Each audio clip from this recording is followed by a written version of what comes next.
ওং নমো ভগবতে বাসুদেবায়। জয় শ্রীকৃষ্ণ। রাধে রাধে। আজ মহাপবিত্র যোগিনী একাদশী।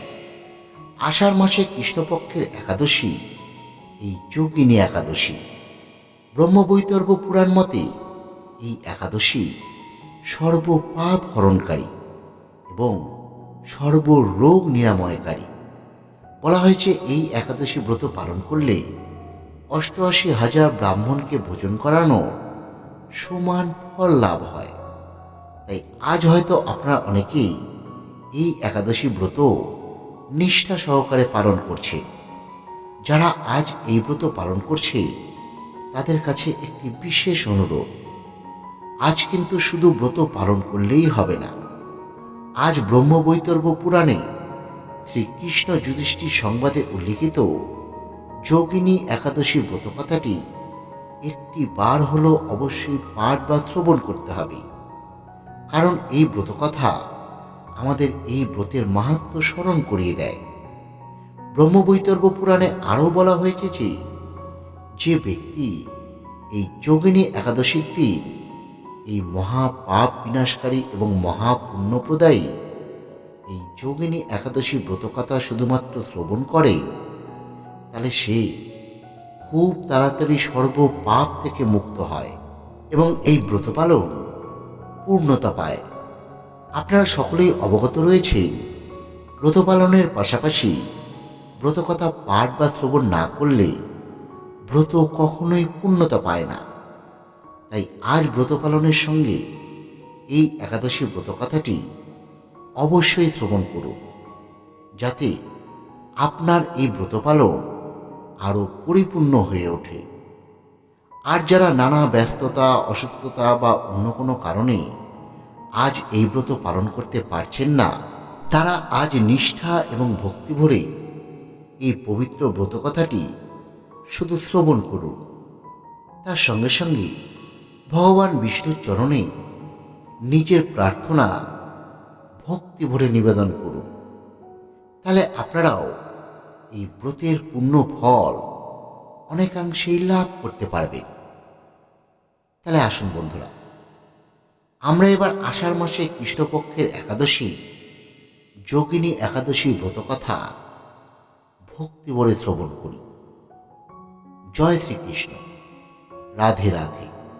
ব্রহ্মবৈতর্ব পুরাণে আষাঢ় মাসে কৃষ্ণপক্ষের একাদশী ব্রত মাহাত্ম্য যুধিষ্ঠির শ্রীকৃষ্ণ সংবাদরূপে বর্ণিত রয়েছে। যুধিষ্ঠির বললেন, হে বাসুদেব, আষাঢ় মাসে কৃষ্ণপক্ষিয়া একাদশীর ব্রত মাহাত্ম্য কৃপাপূর্বক আমাকে বলুন। শ্রীকৃষ্ণ উত্তর করলেন, হে মহারাজ, সকল পাপ বিনাশিনী এবং মুক্তিপ্রদ এই উত্তম ব্রতের কথা বলছি, আপনি শ্রবণ করুন। আষাঢ় মাসে কৃষ্ণপক্ষিয়া একাদশী যোগিনী নামে খ্যাত। মহাপাপ নাশকারী এই তিথি ভবসাগরে পতিত মানুষের উদ্ধার লাভে একমাত্র নৌকা স্বরূপ। ব্রত পালনকারীদের পক্ষে এটি সর্বশ্রেষ্ঠ ব্রত বলে প্রসিদ্ধ। এই প্রসঙ্গে আপনাকে একটি পবিত্র পৌরাণিক কাহিনী বলছি। অলকানগরে শিবভক্ত পরায়ণ কুবের নামে এক রাজা ছিলেন। তিনি প্রত্যহ শিব পুজো করতেন। তার হেমমালী নামে একজন মালী ছিল। প্রতিদিন শিব পুজোর জন্য মানস সরোবর থেকে সে ফুল তোলে যক্ষরাজ কুবেরকে দিত।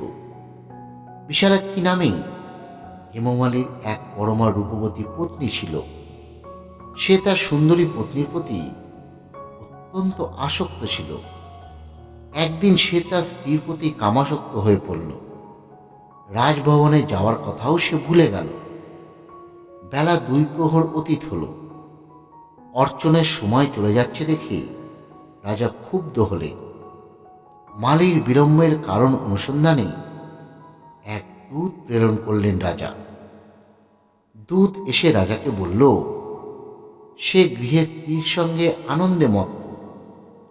দূতের কথা শুনে কুবের অত্যন্ত রেগে তখনই মালীকে তার সামনে হাজির করতে নির্দেশ দিল।